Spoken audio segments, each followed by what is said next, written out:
Hello everyone, I'm Scruffy at Scruffy Tales, and welcome back to the War Zone. And in this video, I figured we would try and figure out why does Russia blame Poland for World War II. Uh, Putin made some um weird accusations or claims rather during his very famous interview with Tucker Carlson that seems to have surprised a lot of people in the Western world. I, however, was not that much surprised since I do have a YouTube channel where I make videos about Russia doing fucked up things in Ukraine. And this means I get the attention of quite a few trolls. And these trolls have explained to me the Russian version of history, how World War II started and what Russia's role throughout World War II was.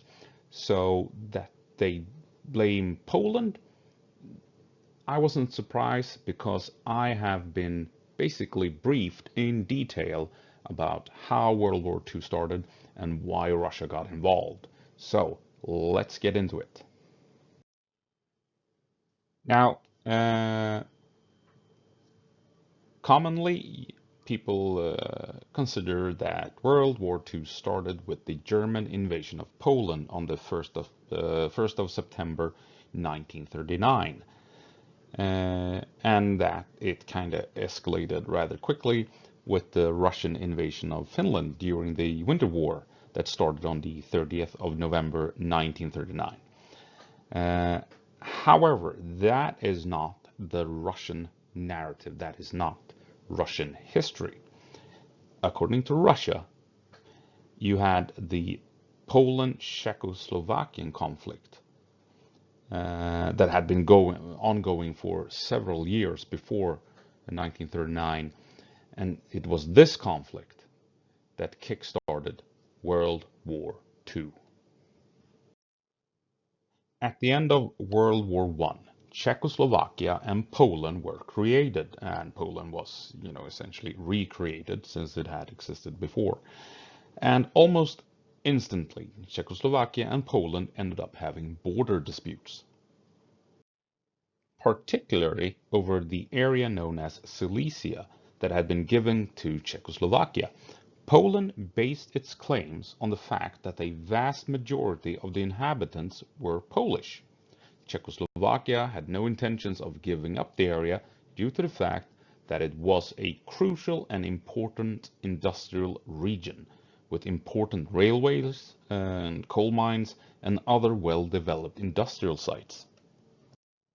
In 1919, a year after World War I had ended, Poland deployed its military forces in Silesia and began arranging for the elections to be held. To prevent the illegal elections, Czechoslovakia deployed its army to force the Polish soldiers out of the area. The two parties were eventually forced to cease hostilities by the other European powers after only a few weeks. By 1920, the area was divided, with the eastern parts being given to Poland, because this was where most of the Polish population was found, and the western parts were given to Czechoslovakia, along with all the important industrial sites and railways. By 1924, the League of Nations, the precursor to the United Nations, managed to help the two countries to agree on where the final borders were to be drawn. In 1938, Germany made claims on territory belonging to Czechoslovakia, including territory that Poland considered to be of great strategic importance, the vital railroad hub at the city of Bohemian. Poland decided to grab the city before the Germans could get their hands on it, and offered Czechoslovakia an ultimatum and demanded that the city be handed over to Poland. And within 48 hours, Czechoslovakia agreed to the Polish demands. In 1939, Czechoslovakia was split and the first Slovak Republic was formed, supported by Germany and created as a German puppet state. The day after the Slovak Republic had been formed, Germany occupied the rest of Czechoslovakia. But it was a rough start for the Slovak Republic. Only 10 days after having been formed on the 23rd of March 1939, Hungarian forces invaded Slovakia and occupied some 1,700 square miles of territory. On the 1st of September 1939, Germany invaded Poland after Germany faked a Polish attack against Silesia. Germany was assisted by Slovakia in the invasion of Poland by German request. So the Russian narrative is that it was the Polish and Slovaks who started World War II, two fascist nations that fought over the Silesian territories. And this conflict invited the Germans to attack Poland as allies of Slovakia and helping Slovakia in its war with an aggressive Poland. And the Soviet Union, aka Russia, was forced to attack Poland to prevent all of Poland from falling to fascist hands. The Soviet Union, according to the Russian narrative, rescued Poland from Nazi occupation and protected Poland from fascism. And the whole point of this narrative is to try and hide the Molotov-Ribbentrop Pact between Germany and Russia, where they effectively divided Eastern Europe between the two power-hungry nations, even detailing where and how Poland should be split between the two countries. So by focusing on the Polish-Czechoslovakian conflict, and how that played in with Germany invading Poland, Russia is trying to portray itself as having been one of the good guys all along during World War II. The narrative is that Russia was fighting Nazis from the very beginning, fighting German, Polish, and Slovak Nazis and fascists.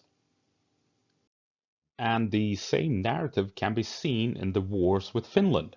The Russian invasion of Finland in 1939 is conveniently avoided at all cost, and instead Russia puts focus on the Finnish attempts in 1941 to reclaim lost territory, when Finland attacked Russia together with Germany as an ally.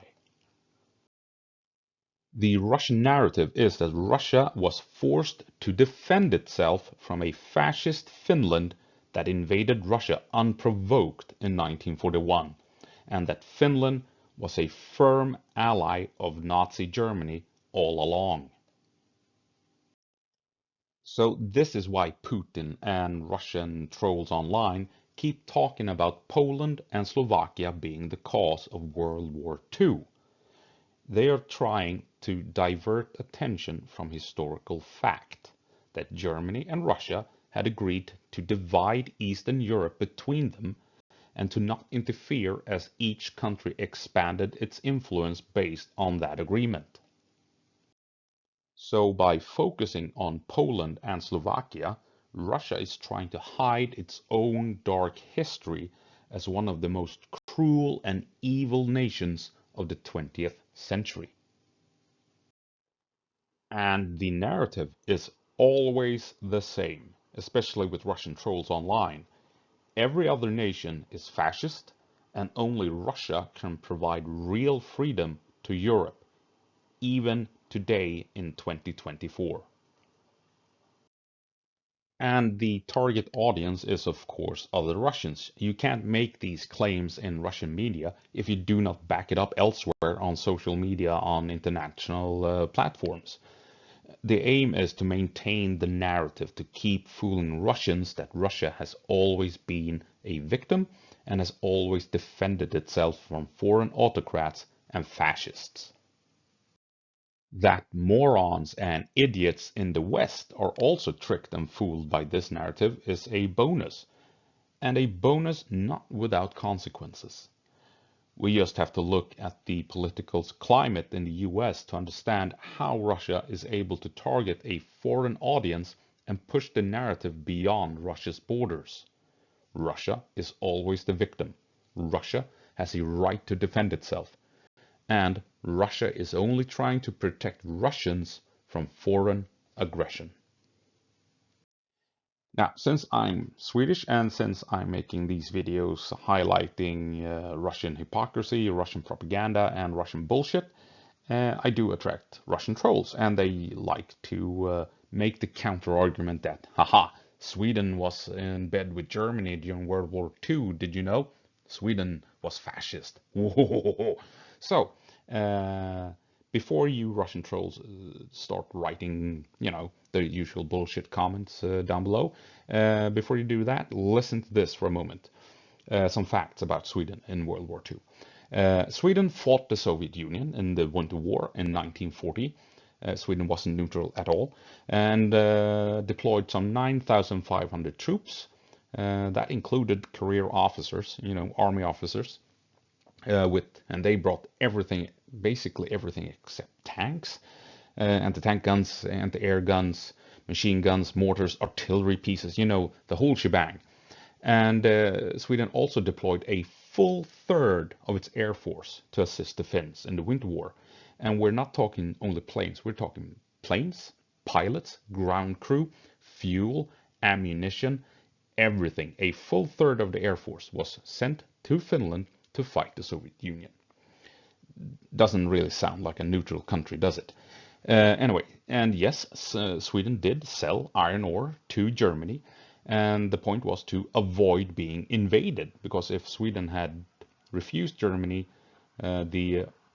car driving by outdoors on the outside, never mind.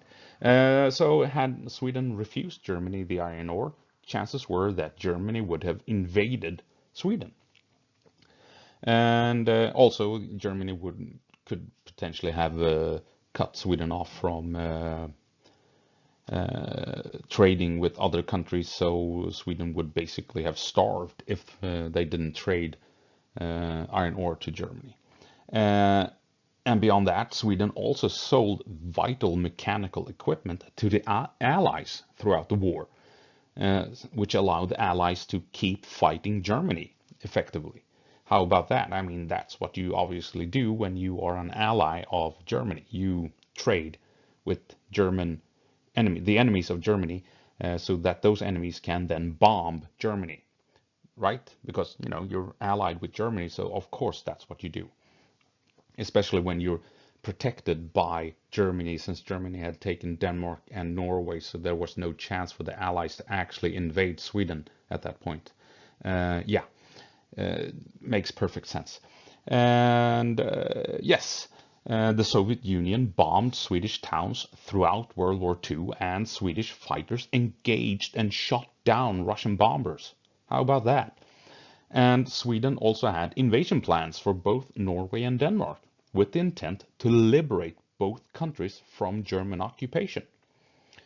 And in 1943, Germany devised an invasion plan for Sweden due to the fact that Sweden was becoming more and more troublesome.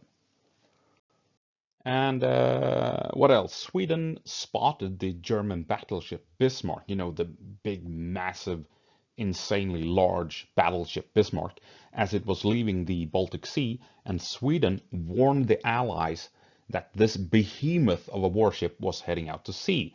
And this, of course, allowed the British to intercept the Bismarck. And Sweden also cracked the highly advanced encryption device, the G machine, that the German High Command and German diplomats relied upon to safely and securely communicate via the phone network. And this allowed Sweden to discover that Germany planned to backstab the Soviet Union and invade in 1941 with Operation Barbarossa. And what did Sweden do? Well, Sweden informed the Allies, and the Allies in turn informed the Soviets. The problem was that the Soviets did not believe the intelligence. And why would they? Because at the time, they had a pact with Germany, and they were essentially allies. That's it. That's all I have for you this time around. I hope that cleared things up a bit. Why Russia is pushing this narrative of accusing Poland of being involved in starting World War One, and also why they bring up Slovakia in the same um, discussion as blaming Poland. And I'm kind of hoping that this video will attract trolls, because if you're lucky, they will actually try and explain all of this in the comment section, so then you can talk to the trolls and find out for yourself just how fucked up the Russian narrative is, and just how fucked up this revised version of history that Russia is pushing actually is. So yeah, take a look in the comment section, and hopefully you might find a troll that's willing to explain it all to you. And with that said, I'll see you in the next one.